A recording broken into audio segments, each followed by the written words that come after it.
Assalamualaikum warahmatullahi wabarakatuh. Selamat berjumpa kembali bersama saya Haji Safiadi dan sahabat saya Insinyur Yanto Budiman. Saat ini kami sedang berada di Bagan Siapiapi, Kabupaten Rokan Hilir, Provinsi Riau. Bagan Siapiapi ini adalah sebuah kota yang bersejarah di tanah Melayu. Kalau kita masih ingat, dengan kota ini pernah menjadi besar karena dahulunya kota ini adalah penghasil ikan.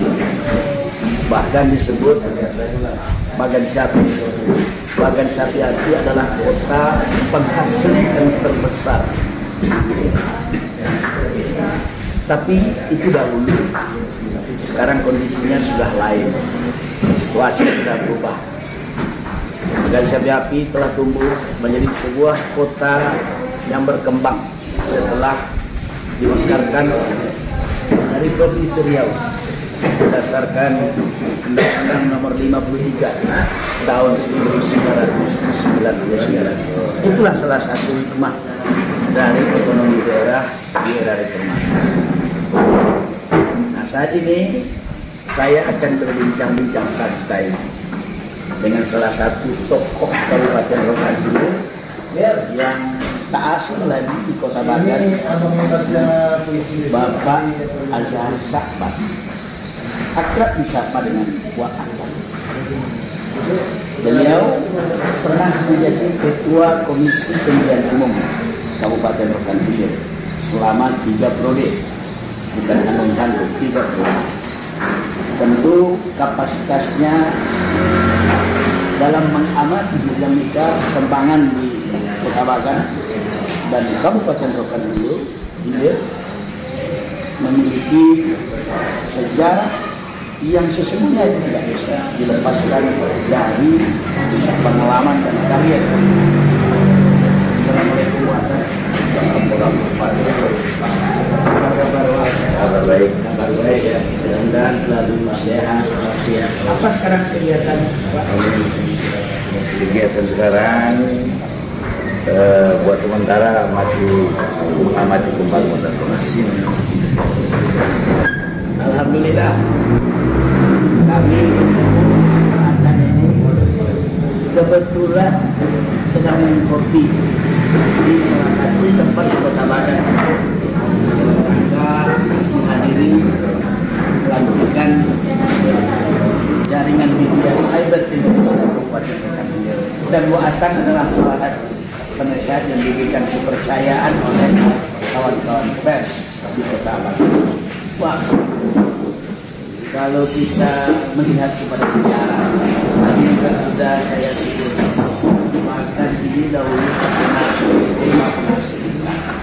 Semua bisa ceritalah bagaimana kebesaran Kota Bagan dulu, kemudian ikannya, lalu kondisi Bagan sampai hari ini. Alhamdulillah, dalam pengalaman saya sudah 67 tahun. 67 tahun. Di antara kita ada saya Rokan. Kalau suami kita dulu tahu sejarah ini, harus luar biasa dengan ini. Memang melupakan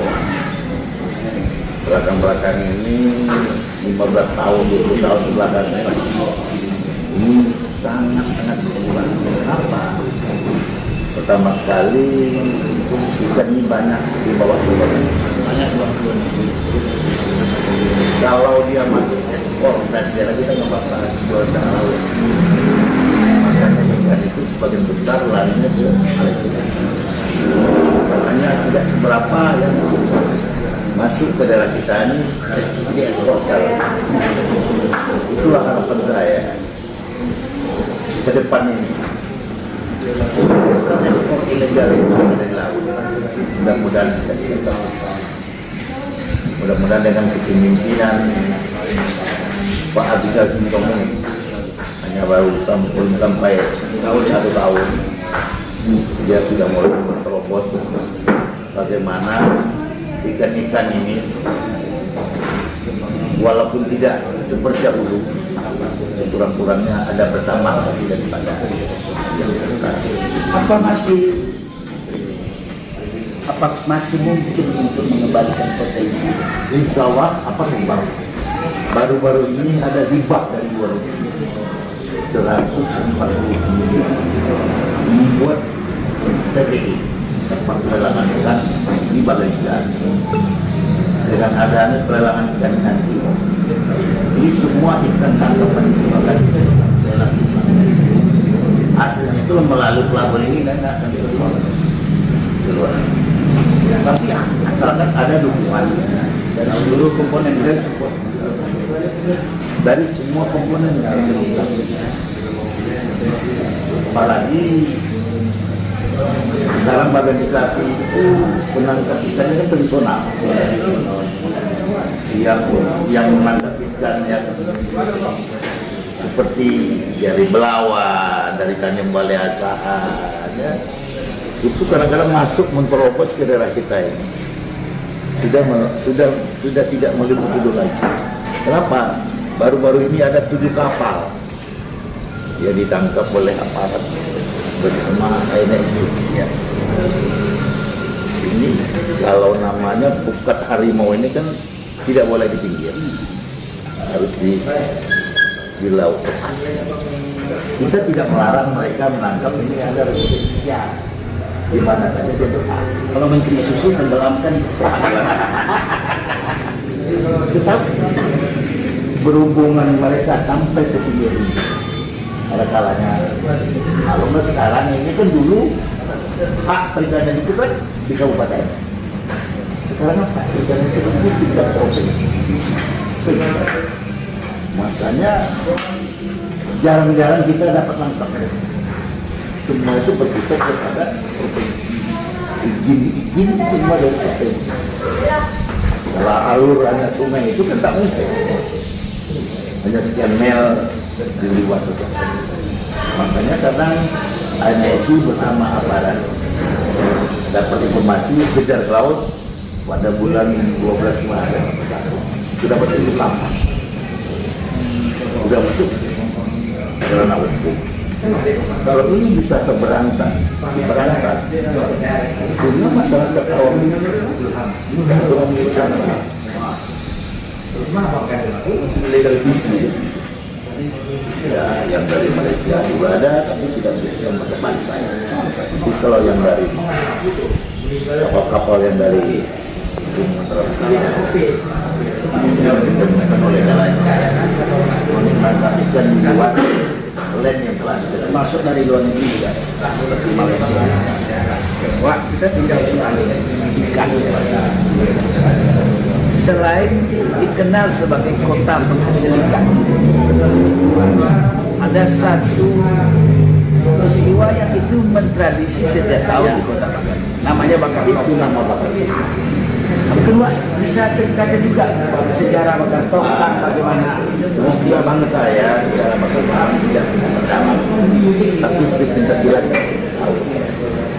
Jadi sejarah Bakar Tongkang ini dulu ada 3 kapal belayar dari Indonesia menuju tidak tahu tempatnya itu.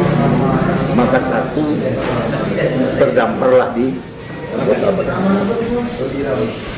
Jadi begitu terdampar mereka ini, dia bakar nih tongkangnya. dia bakar. Dia bakar, Sebab dia bakar, dia tidak akan mau kembali lagi.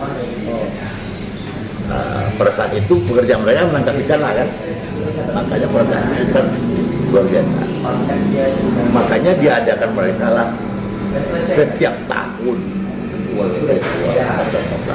satu-satu yang ada di Indonesia. masuk ke internasional. Termasuk dari Ini kan tradisi ya, yang dimulai dibangun oleh orang-orang kita tua. Tapi sekarang kan dia sudah menjadi event pariwisata, Ya, benar. dan menjadi milik daerah. ya. Artinya kegiatan bakar tongkang yang awalnya diciptakan oleh orang-orang Tionghoa ya, itu menjadi persebatian dengan masyarakat di Kabupaten Tongkang. Apa dampak positif yang Pak amati dari kegiatan itu? Nampak positifnya. Begitu ada event Bakar-Tongkang, ini kan bukan 1.000, bahkan puluhan ribu orang. Bahkan hotel-hotel tidak rumah-rumah masyarakat ditempati oleh pendatang-pendatang, yang dari Malaysia, dari Thailand, untuk melihat tradisi Bakar-Tongkang. Itu biasanya diadakan bulan apa? Bulan 6, bulan Juni. Ingat ya pemirsa, bulan ini berlangsung setiap tahun kegiatan bakar tongkang yang menyedot perhatian nasional, dan puluhan ribu orang dari berbagai tempat daerah datang ke Bagan Sapi Api. Kalau salah-salah kita datang ke sini bisa kebagian tempat tidur. 2 bulan harus smoking.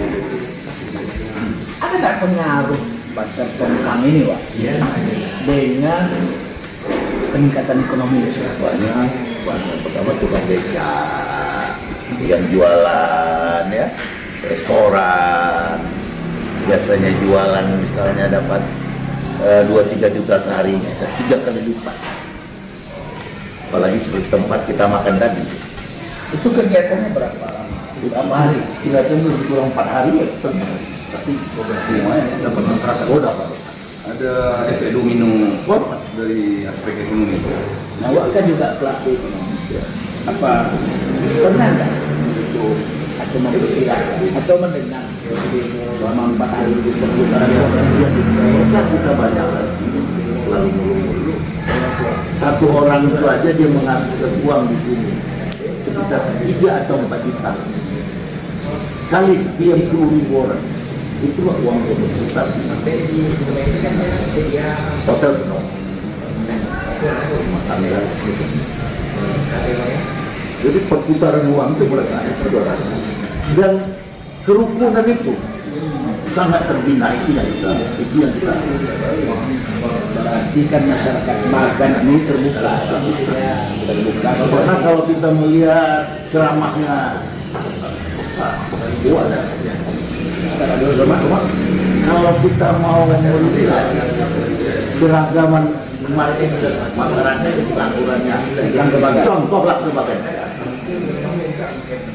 Itu sampai sekarang masih terjaga kerukunan antar umat beragama. ya, ada desa kalau mengatakan bagian seperti itu ayah enggak terbuka. Jadi apalagi sekarang Pak Bupati kita itu orang mau menanam impek, membuka pabrik gratis, dipermudah, Izinnya pun dipermudah. satu pintu ya. Jadi sekarang ada daerah Sintong itu sudah orang Korea menanam impek hampir 6 miliar, 6 T di daerah Sintong. Luar biasa. Itu untuk pabrik kelapa sawit dan turunannya. Dan saya juga terharu belakangan ini saya ketemu dengan tokoh-tokoh senabel Cina yang sudah 3-4 kali keturunan di Senabel. Ketemu saya di Pekanbaru, Pak orang dia datang ke sini melihat kampungnya dan Senabel jambatan Pimuka mau dibangun dengan dana 17 miliar dengan APBD kita di sana. Ini mereka bangun sendiri 17 miliar. Insya Allah tahun ini dia bangun dengan swadaya masyarakat. Begitulah kepeduliannya terhadap kampung halaman. Bisa Pak. Swadaya berbantuan, swadaya Dia ukur 12 orang 13 orang.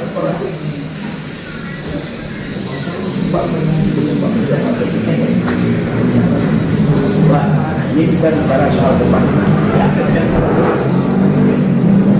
Kami itu merasakan sejak Kabupaten Jakarta ini dibentuk tahun 99, yang dahulunya berstatus kecamatan dalam Kabupaten Bengkalis itu sekarang menjadi daerah otonomi. Perkembangannya luar biasa.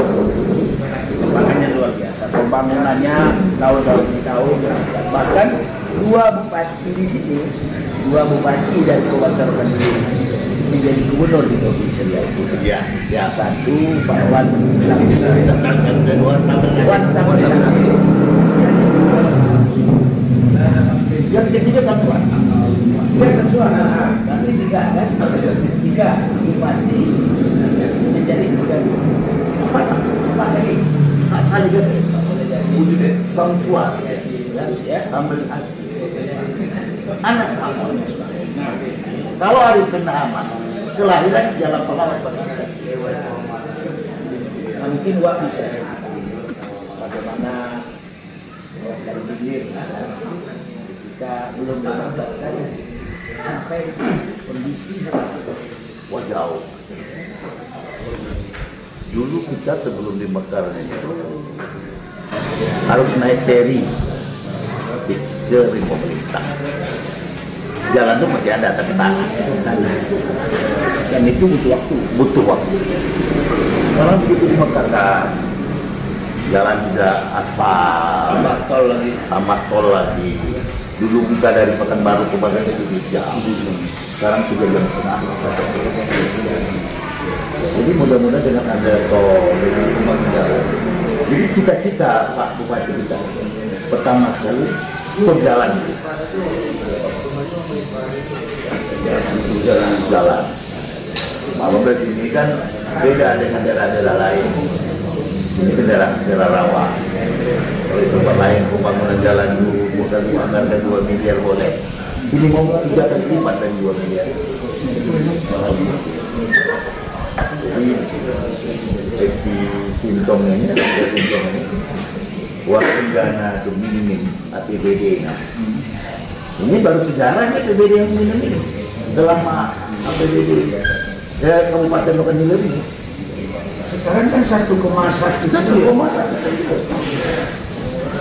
Jadi ditambahlah dengan dana dari perusahaan. Bupati kita menterobos jalan-jalan yang hancur itu dia buat anggaran 20 miliar, 30 miliar melalui desa APBD. Itu ada 6 proyek besar di atas ya, tahun 2022 dengan ada jalan ini, makanya pengangkutan buat sawit lancar, masyarakat ini juga Wah, supaya nggak serius betul, Wak. Minum dulu. Aja. Ngopi kita dulu.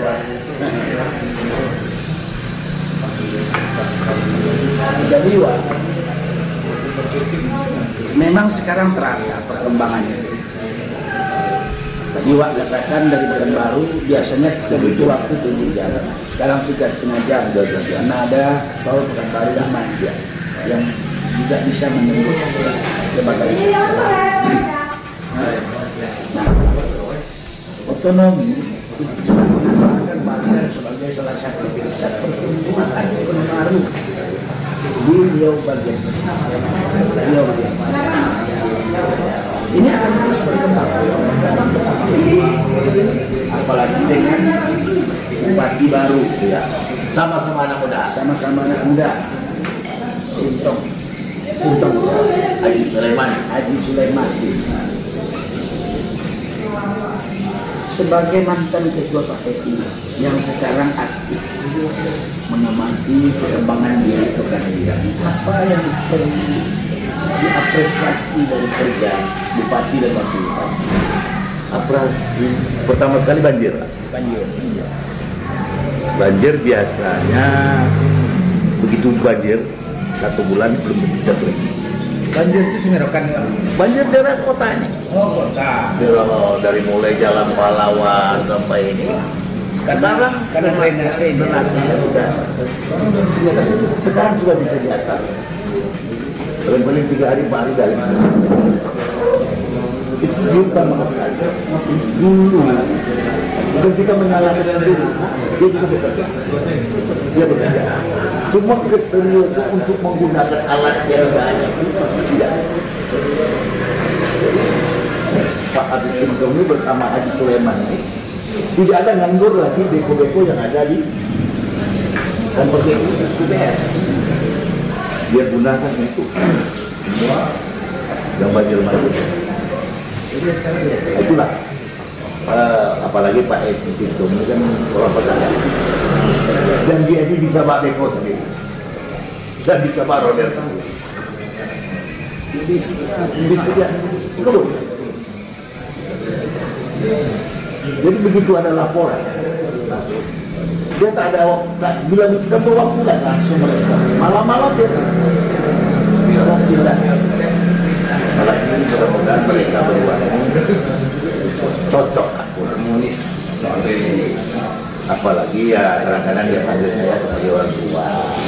Saya sering memberi masukan-masukan kepada ini anak muda. Bilang itu saya menganggap saya ini melayakan kepada orang tua. Apa yang bisa dilakukan kebetulan. Soal banjir, soal infrastruktur. Soal infrastruktur, ini kan baru berjalan tahun 2022. 1 tahun. Pada saat menjadi bupati, APBD sudah tersusun duluan. Setelah jadi bupati, itu kan masih di tangan yang lama. 2022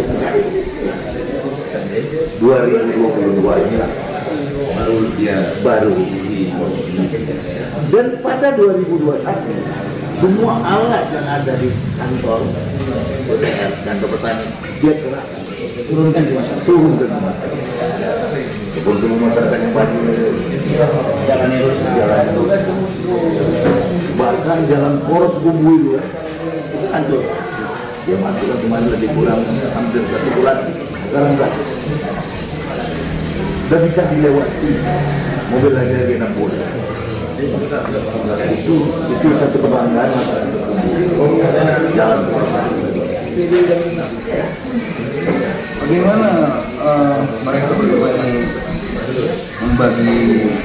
Ya kadang-kadang ini di kantor, kadang-kadang dia kalau Haji Sulaiman itu kemana aja ya. Perintah bupati dia siap. Ini udah ada kesepakatan institusi wakil ini bupati ini Soal peningkatan ekonomi masyarakat. Ekonomi masyarakat sepanjangnya struktur jalan ini bagus, ekonomi cukup baik. Apalagi masalah pertanian tanpa struktur jalan sawit gitu. Tapi masyarakat kan hidupnya dari APBD juga. Kalau dulu sebagian dari itu APBD. Artinya kalau dulu, ya, kalau APBD ini lambat, ya dilaksanakan, trigger efeknya kepada masyarakat berpengaruh. jadi ini insya Allah mudah-mudahan selama beliau ini biasanya kan bulan 7, bulan 8 baru sekarang perencanaan artinya waktu yang tersedia bagi pekerja panjang selesai tepat waktu.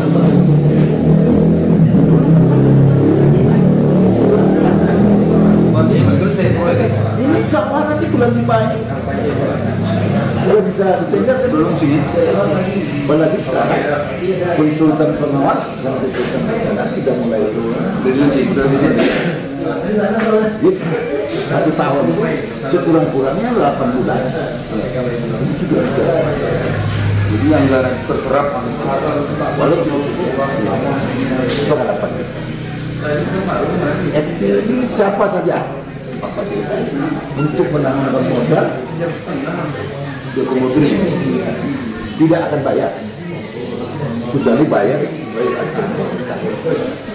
berarti bupati kita sekarang ini visioner ya, berpikir ke depan jauh dan program-programnya itu memang populis menyentuh kepentingan masyarakat. dan sekarang masyarakat untuk ketemu tidak ada batas, Nggak ada jarak. tidak ada jarak. Sampai jam 2 malam masih cepat tahu.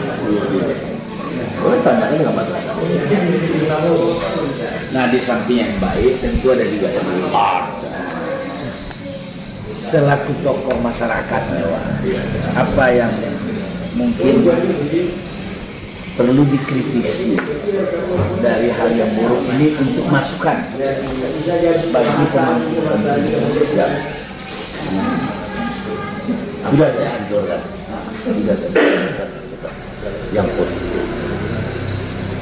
Pertama kali menerima tamu, ya, harus ada saksi.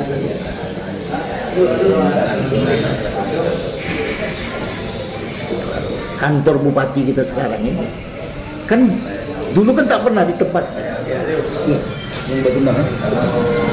Sejak dia menjadi alhamdulillah sudah berkantor mereka. Padahal kantornya megah. White House, Gedung Putih. Satu-satunya di Riau. Satunya di Riau, kantor bupati termegah. Dan mungkin di Sumatera.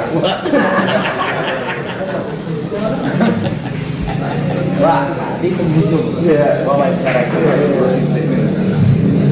Apa harapan dan pesan yang akan Wak sampaikan kepada bupati dan wakil bupati? Pesan saya orang tua, kita berharap pada mereka pertama kali jaga kesehatan. Tanpa kita tidak jaga kesehatan, ini pembangunan kita. Dan kira-kira menerima tamu, jangan sampai ada satu malam berlebihan. Ya, kalau kita ikuti, ya, akan bisa terbentuk hal-hal seperti menjaga kesehatan. Dia ini begitu pula. Pernah saya tanya, kenapa?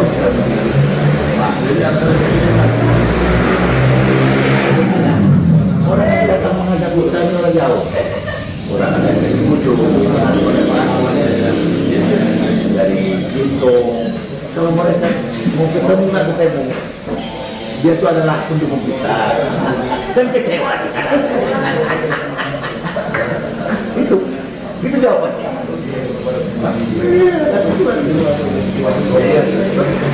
Tidak boleh kata saya aja, boleh kata. Tetap bila aja. Baik Pak, terima kasih banyak atas pemikiran-pemikiran Pak. Kita doakan supaya bupati dan wakil bupati bisa terus bersinergi bersama dengan masyarakat dalam membangun Alhamdulillah. Demikian pemirsa, sudah Anda berada, sudah prokes bahwa hasil wawancara kita dengan salah satu tokoh Kabupaten Rokan Hilir, Wak Atan. Wawancara ini berlangsung dalam suasana pandemi COVID-19. Dan tadinya waktu kami berbual-bual sebelum keperluan podcast ini, kita semuanya pakai masker. Ya, Pakai masker. Cuma karena ini untuk kepentingan wawancara yang harus mengutamakan suara jernih agar ketawa Wak Atan bisa lebih lepas, kami sengaja membuka masker. dan bisa ditambah sedikit. Mudah-mudahan nanti kepemimpinan di orang ini jualan atau mana ini negeri seterusnya. Kalau ada yang mereka seterusnya dia dua periode. Tidak ada. Tapi jangan tambah 3 periode. Oke, demikian, terima kasih atensi dan kebersamaannya. Kita bertemu kembali dalam talk show yang lain. Wassalamualaikum warahmatullahi wabarakatuh. Waalaikumsalam warahmatullahi wabarakatuh.